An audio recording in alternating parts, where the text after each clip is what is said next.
अखंड ज्योति सितंबर 2021। वर्तमान चुनौतियां व उनके अभिनव समाधान। मनुष्य के नैसर्गिक दायित्वों में से एक कर्म को करना है। हमें प्रदत्त दायित्वों का निर्वहन मानवीय आवश्यकताओं में से एक कहा जा सकता है। इसीलिए व्यवसाय, नौकरी, पेशा, कारोबार, शिक्षा, रोजगार मानवीय समुदाय का अभिन्न अंग बन गए हैं। व्यक्ति कुछ न कुछ करता, किसी न किसी माध्यम से उपार्जन करता दिखाई पड़ता ही है, चाहे उसके स्वरूप भिन्न क्यों न हो जाते हों। यह चिंतन वर्तमान परिप्रेक्ष्य में इसलिए महत्वपूर्ण हो जाता है कि आज हम यह सही से कह पाने की स्थिति में नहीं हैं कि आज से 50 वर्ष बाद के रोजगार जगत का स्वरूप क्या होगा। ऐसा इसलिए कि विगत दिनों में मशीन लर्निंग से लेकर रोबोटिक्स का तो तीव्रतम विकास उभर कर आया है।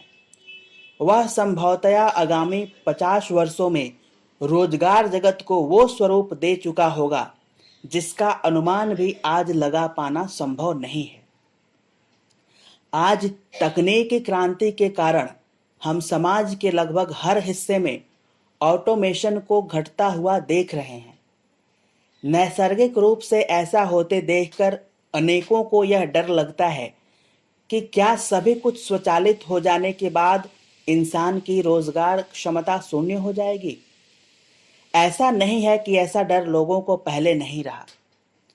जब औद्योगिकरण का दौर आया था तब भी अनेकों को ऐसा लगा कि इसके परिणाम कुछ ऐसे ही होंगे और एक बड़ा समुदाय नौकरी व पेशा आदि गंवा चुका होगा। पर इतिहास साक्षी है कि ऐसा कुछ नहीं हुआ।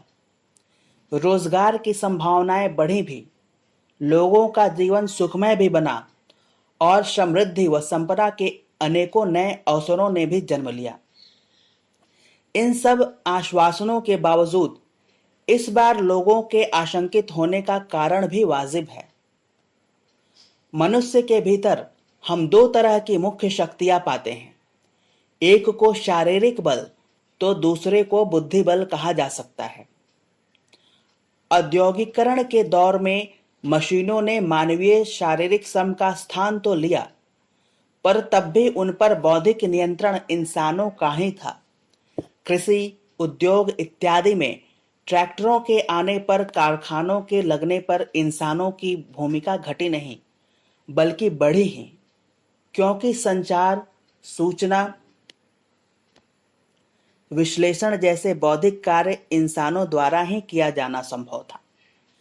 परंतु इस बार की चुनौतियां भिन्न हैं और इस बार आर्टिफिशियल इंटेलिजेंस एआई के प्रभुत्व के बढ़ने के साथ साथ इंसान की भूमिका पहली बार संकट में पड़ती नजर आती है।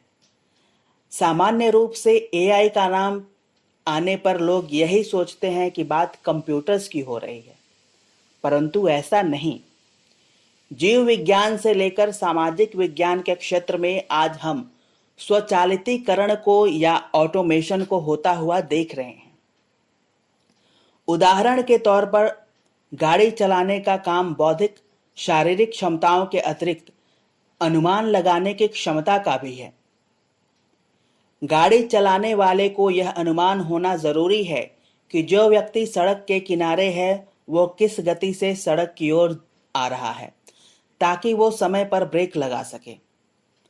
अब धीरे धीरे ड्राइवरों के बिना चलने वाली स्वचालित गाड़ियां इस कार्य को इंसानों से बेहतर करती दिखाई पड़ रही हैं।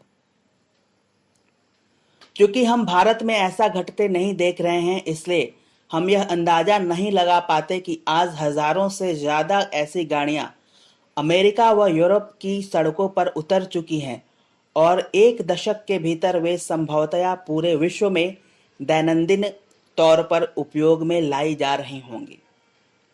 प्रश्न उठता है कि यदि संपूर्ण विश्व में मात्र स्वचालित गाड़ियां ही चलने लगी, जैसा होने की संभावना आगामी 50 वर्षों में दिखाई देती है, तो इतने इंसानों के दैनंदिन रोजगार का क्या होगा। ऐसे में वो क्या करेंगे। आर्टिफिशियल इंटेलिजेंस मात्र कामों को बेहतर ढंग से करने का गुण नहीं रखता, बल्कि वो कुछ ऐसे गुण भी रखता है जो अभी इंसानी क्षमता में नहीं आते हैं, जैसे स्वयं के बेहतरीकरण यानी स्वयं को अपडेट करने की क्षमता। इंसान कई बार तकनीकी के साथ सामंजस्य न बिठा पाने के कारण वक्त की रफ्तार में पीछे छूट जाते हैं, जबकि एआई के लिए ऐसा कर पाना संभव है। उदाहरण के तौर पर यदि कोई चिकित्सा का नया तरीका अमेरिका में इजाद होता है तो उसे अफ्रीका के चिकित्सकों को सिखा पाने में वर्षों लग जाते हैं, परंतु यदि उसकी जगह आर्टिफिशियल इंटेलिजेंस का इंटीग्रेटेड नेटवर्क हो तो एक बटन दबाते ही पूरे विश्व में उस जानकारी को पहुंचा पाना संभव है। ये गुण कुछ ऐसे हैं और उनके प्रभाव इतने व्यापक हैं कि यदि वे लागू हो भी जाते हैं तो उनका लाभ निश्चित रूप से मानवता को मिलने ही वाला है। उदाहरण के तौर पर प्रत्येक वर्ष सड़क दुर्घटनाओं की संख्या 13 लाख के करीब है।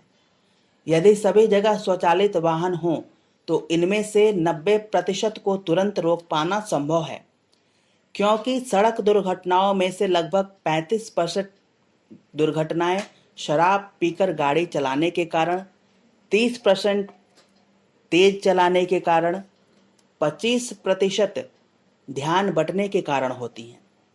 ये सारी दुर्घटनाएं स्वचालितीकरण से तुरंत रोकी जा सकेंगी। साथ ही साथ अब ऐसे तरीके खोजे जा रहे हैं जहां आर्टिफिशियल इंटेलिजेंस मनुष्य की मनोदशा के अनुसार परामर्श, संवाद आदि कर पाने की स्थिति में होगा।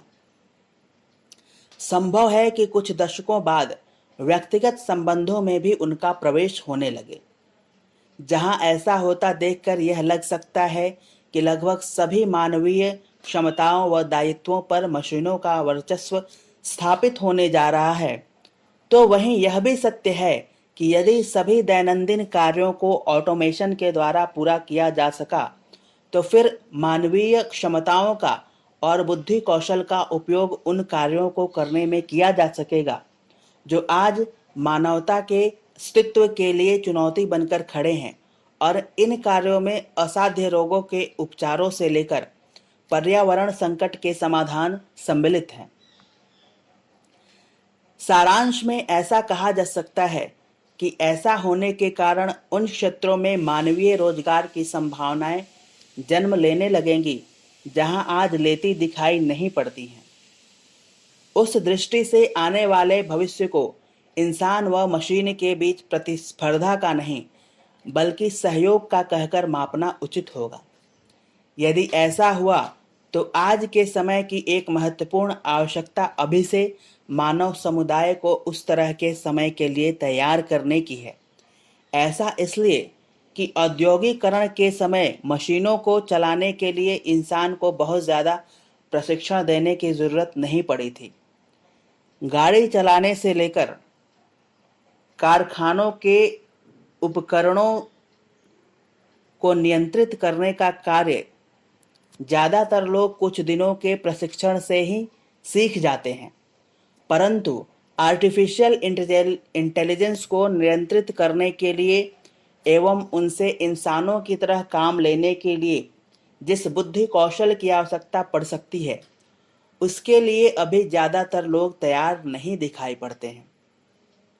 उदाहरण के तौर पर एक बंदूक को लेकर उस व्यक्ति को लड़ाई हेतु भेजना जिसने कभी उसे चलाया न हो, उतना चुनौतीपूर्ण नहीं कहा जा सकता जितना बिना तैयारी और जानकारी के एक नौसिखियों को ड्रोन चलाने के लिए भेज देना। यह चिंतन आज की तारीख में इसलिए महत्वपूर्ण हो जाता है कि यदि सही तैयारियां और सही प्रशिक्षण समय रहते नहीं दिए गए तो भविष्य में एक बड़ी तादाद उन लोगों की होगी जो स्वयं को किसी भी किस्म के रोजगार के लिए तैयार नहीं कर पाएंगे। बेरोजगारी के कारण जन्म लेने वाली आर्थिक समस्याओं से लेकर मानसिक व सामाजिक स्वास्थ्य की समस्याओं का अंदेशा सहजता से लगाया जा सकता है। तनाव की समस्या आज ही विकराल रूप लेती नजर आ रही है। यदि एक बड़ा जनसमूह उसके घेरे में आ गया तो संभव है कि हम एक बड़े आंतरिक युद्ध या द्वंद्व का सामना कर रहे हों। इन सब समस्याओं के मध्य जो एक महत्वपूर्ण बात है वह यह कि जब बाह्य जगत में सारी आवश्यकताओं की पूर्ति मशीनों द्वारा होने लगेगी तो संभव है कि इंसान जीवन के मुख्य प्रश्नों पर सोचने के लिए बाध्य हो। हमारा मानवीय जीवन के रूप में लक्ष्य क्या है, उद्देश्य क्या है?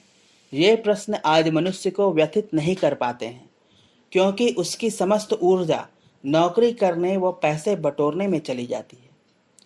पर यदि व्यक्ति को उन आवश्यकताओं के लिए भागना न पड़े तो हो सकता है कि इन प्रश्नों पर चिंतन करने के लिए तो वो विवश हो और आध्यात्मिक मार्ग की ओर चले, जैसा कि होता हुआ हम आज भी देख सकते हैं। आज के समय में भी अनेक लोग जीवन के उद्देश्य के लिए भटकते दिखाई पड़ते हैं, क्योंकि पैसा आ जाने से मन की शांति खो सी गई है। बढ़ते स्वचालितीकरण के दौर में ये प्रश्न कुछ ऐसे हैं जिन पर गहन चिंतन आज के समय की सर्वोपरि आवश्यकता है। समाप्त।